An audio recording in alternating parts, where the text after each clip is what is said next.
Welcome back. Open up an email, and what's the first thing you take in? Long before you've read the words, a message has already been conveyed through the sender's choice of font. Arial, safe and sensible, but lacking in style. Courier, old school, like a typewriter. Cold, therefore useful when sending bad news. Monaco, slick, but like the place, perhaps lacking in substance. And Helvetica, a classic. They even made a movie about it. The Listening Post's Meenakshi Ravi now, not just on what fonts say about you, she also looks at the lengths that print media go to make sure they get the font right. Tony Blair's former spin doctor, Alistair Campbell, uses Times New Roman. Saddam Hussein's biographer, Saeed Aburish, dislikes the serifs. And the Wall Street Journal has used Scotch Roman for 75 years. Arial, Century Gothic, Georgia, Helvetica, Palatino, Tahoma, Times, Verdana. The font you use can communicate as much as the words you choose. Typefaces do have very, very different characteristics, and they do suggest different personalities. There's all these stories behind every typeface, and I don't think many people realize that. In a newspaper, magazine, or website, typography is 85% of all that you see. They're a little bit like people's different voices. Mario Garcia has redesigned newspapers and magazines from around the world, including the Wall Street Journal, Die Zeit, Liberación, and Vanity Fair. The essence of what we do as designers begins with the foundation of a good typeface. In 10 seconds, you make a decision of what this newspaper is all about. Friendly, youthful, older, classic, based on the typography selected. El País of Madrid, Spain, has always followed for 25 years now this very classic look with a serif bold font accompanied by a lighter font. The patterns are very well organized, and everything in the typography here makes perfect sense. It's like a symphony. Good typography is going to be like a symphony, I always say. You're going to have violins, and you're going to have trombones. You know, what you cannot do is play 25 trombones or only 25 violins. Here, notice that everything has a place. This newspaper, I understand, is being remade right now, and I think they will probably modernize it a bit because they are 25 years old with this look. Then we go into the Corriere della Sera. Their typography reflects a little bit more of the chaos that is Italy. I mean, this is a newspaper where I always question, for example, the fact that they will use all capital letters for one headline, all capital letters. Then here, a serif in caps and lowercase. Then the lead headline is in a sense serif, but followed by the very sweet, more sort of classic italics. I study this newspaper a lot, and I always wonder what creates this, and then suddenly you go into very squeezed, condensed font. I am sure that there is a rhyme, there's a reason for this, and I'm sure that if you ask them, they will have an explanation for it.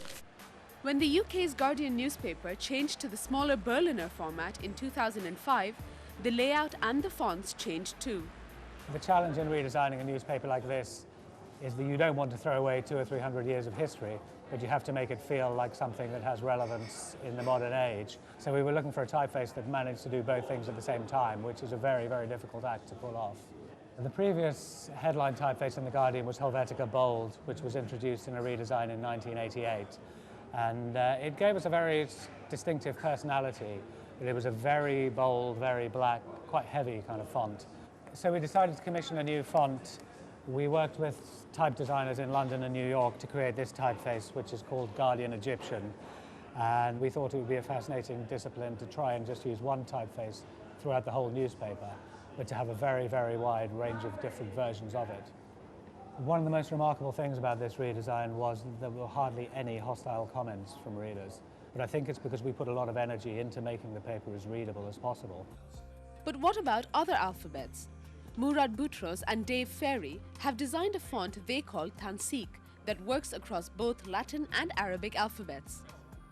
What we tried to do with the letter forms of Tansikh, both in Roman and Arabic, was to get a better relationship between the physical shapes and the colour That includes the white spaces between the letters as well. So you can see here that the physical height and the size of the Roman and the Arabic have got a better relationship, and the weights and colours also have a better relationship.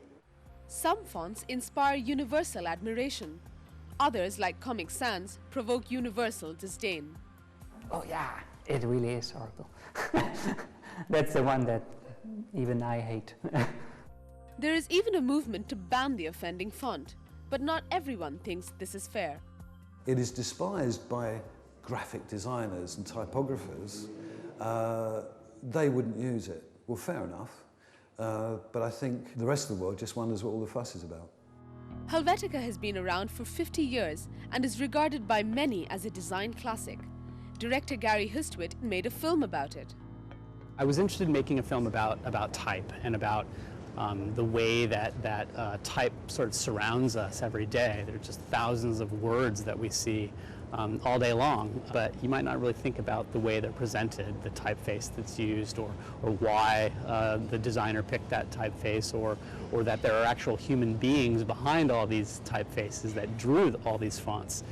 The graphic designer Lars Mueller did a book about Helvetica called Homage to a Typeface, and he called Helvetica the stuntman of fonts, because you can kind of throw it into any dangerous situation and beat it up and destroy it, but it still performs, it still gets its message across. We asked font guru Mario Garcia what he would choose as his favorite typeface. I would take the original font for Vogue magazine, which is Didot. Didot, French, very elegant, and Vogue magazine used it from the 1930s on, and I think it's a font that I think you put it on the page and half your job is done.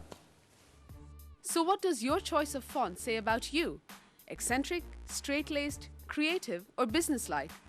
The typeface you use could reveal more than you realize.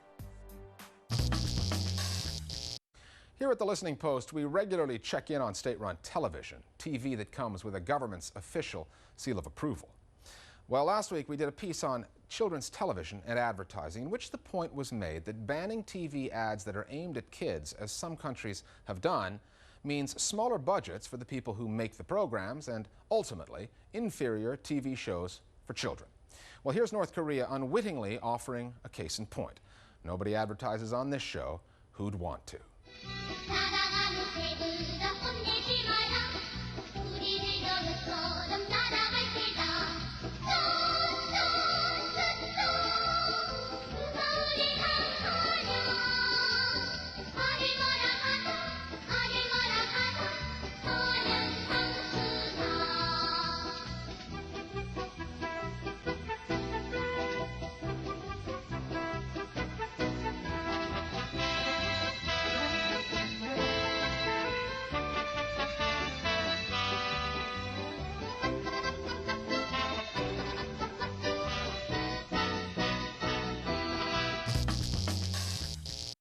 Finally, when President Bush talked about the 36 countries that made up the U.S.-led Iraq coalition, he always made a habit of including Iceland. Well, you may not have noticed, but Iceland has pulled its troops out of Iraq. Well, troop, actually. There was only one Icelander there, a total of 2 boots on the ground. And he wasn't a soldier, because Iceland has no army. He was a press aide. Can the coalition survive the loss of one of its 36 member countries? Well, this little number, called The Loneliest Icelander, has been making the rounds on the web. It's our internet video of the week. We'll see you next time at the Listening Post. He's coming home! Bjorn is coming home!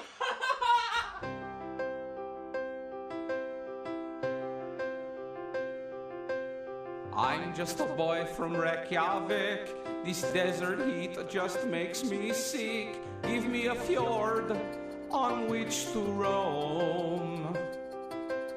Bush's willing coalition just lost another to attrition. This one-man Icelandic army is going home. We thank the 36 nations who have troops on the ground. Another one of those nations will not be around. Iceland just had one dude, but now his duties do conclude. and Iceland doesn't work here anymore. I tried to make the green zone feel like home, but it's hot and things keep blowing up. I can't be